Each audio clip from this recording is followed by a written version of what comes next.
They were born in the breath of mountains, where clouds drift like ghosts, and silence has a soul. Up where the Andes touch the edge of the sky, a small life shivered into being, soft as twilight, swift as wind, delicate as a dream. That was the beginning of the chinchilla.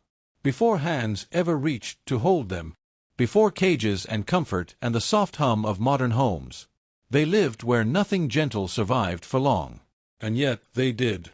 By mastering the art of stillness, in a world of cliffs and cold, they found warmth not in the sun, but in the shelter of one another.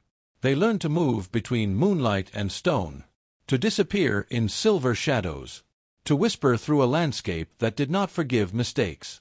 Their fur became their shield, not decoration, but design. 1,000 tiny hairs for every inch of skin, woven by nature herself into a miracle of survival. When predators came, their softness saved them. A coat so dense that teeth could not find purchase, so light that wind itself could not catch them. And still they ran, over rock and root, through the thin air of a land where even echoes sounded fragile. Soft wind sound, then gentle music begins. Centuries passed. The world below changed, but the mountains remained.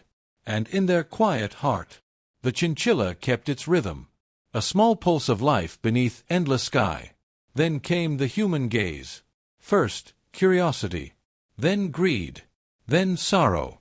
For a time, their beauty was a curse. Hands reached for the softness the mountains had gifted them. Thousands were taken.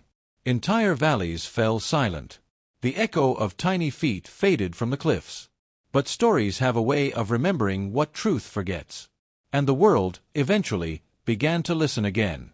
Today, the chinchilla lives in warmth. Not from the sun, but from compassion. In quiet rooms, they awaken as dusk falls, eyes glimmering with that same mountain light, ears twitching for the faintest sound, hearts beating in rhythm with the old winds that once shaped them. They do not bark. They do not sing. They speak through silence, a silence full of meaning. Watch one move, and you'll understand what grace truly is. Each leap is deliberate.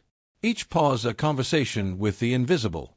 They travel not across miles, but through moments, each one sacred, each one soft.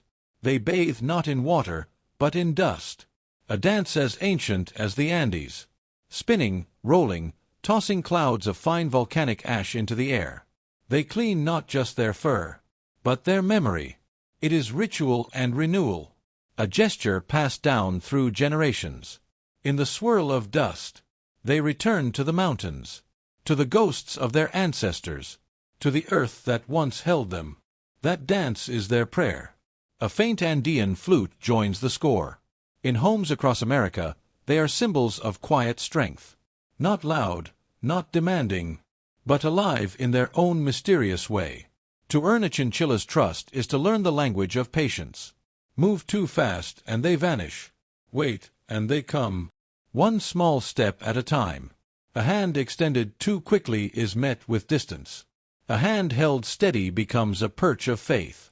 In that stillness, between pulse and breath, a bond is born. They teach us what gentleness really means. That it is not weakness, but willpower softened by grace. That survival can be silent. That love can whisper and still be heard. The chinchilla's world is one of twilight. Neither day nor night, but the perfect balance between. They thrive in cool air, where breath feels crisp and light. Heat, noise, chaos, these are not their elements. They belong to calm.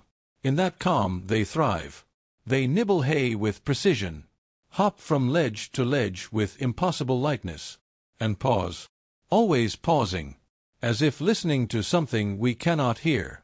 Perhaps they are listening to memory, to the sound of wind brushing stone, to the hum of the world before words. Their fur glows faintly when light touches it, gray like clouds before dawn, silver like moonlit water, sometimes dusted with blue, as if the mountains themselves refused to let them go. To live with a chinchilla is to bring a piece of that silence home. Their presence softens a room. They turn space into serenity. Even their eyes, deep, endless, reflective, seem to carry secrets of the high places where air meets eternity. They remind us of balance, to move gently through noise, to seek coolness amid heat, to find peace not in stillness alone, but in the quiet motion of life. And yet, for all their fragility, they endure. They live long, longer than most creatures their size, because they carry endurance in their bones. Every heartbeat is a continuation of survival. Every breath, an echo of the Andes. When they rest, curled in a hollow of wood or fleece, their tiny sides rise and fall in rhythm with a peace the world has almost forgotten. They do not dream of grandeur. They dream of wind and stone and dust. They dream of the places where silence began. Music swells slightly, then softens again. Perhaps that is why we love them. Because they carry what we've lost. Because in their quiet eyes, we find reflection. Of stillness, of grace, of balance. They are reminders that gentleness is not absence of strength, but its purest form. The chinchilla does not fight. It endures. It does not demand. It exists, perfectly, completely, and without apology. And in that existence lies its power. They are not creatures of noise or spectacle. They are the guardians of calm, the living breath of mountains that still remember how to whisper. Every leap, every blink, every swirl of dust is a hymn to harmony. So when you see one, perched on a wooden shelf, fur glimmering like starlight, pause. Let silence fall between you. Listen. You might hear it. The soft murmur of ancient wind. The hum of a world unbroken by hurry. The chinchilla carries it still. The soul of the highlands. The grace of stone and cloud. The poetry of quiet survival. And as the night deepens, and they emerge to explore, soft-footed, bright-eyed, alive, the air itself seems to change. Calmer, cleaner, older. They remind us that the world does not always need to roar to be alive. Sometimes it just needs to breathe.